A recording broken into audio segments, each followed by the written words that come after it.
Hello सबैजना साथीहरूलाई आज चाहिँ म फेरि पनि बारीमा आएको थिएँ हो।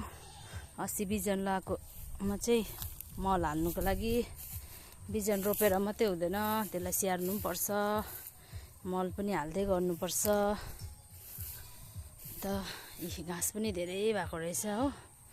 म त पुरा लोभ लाग्यो कि अन्त घाँस काट्नु लागि कचिया पो लिएर आएको छु।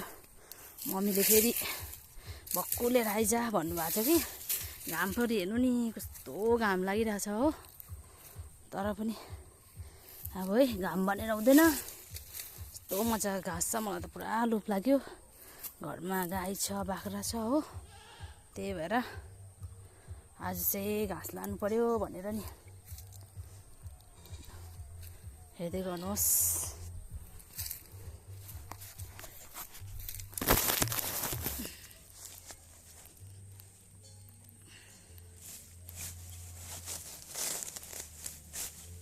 घाँस नकाटेको पनि धेरै भयो हो।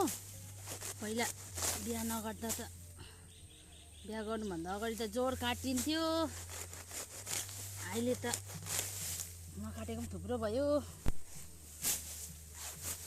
बुढाको घरमा गाई गोरु पालेको छैन, त्यही भएर घाँस काटेको हुँदैन।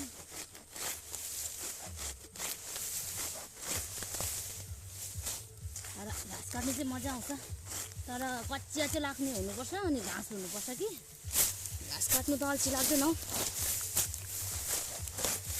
मजा आउँछ।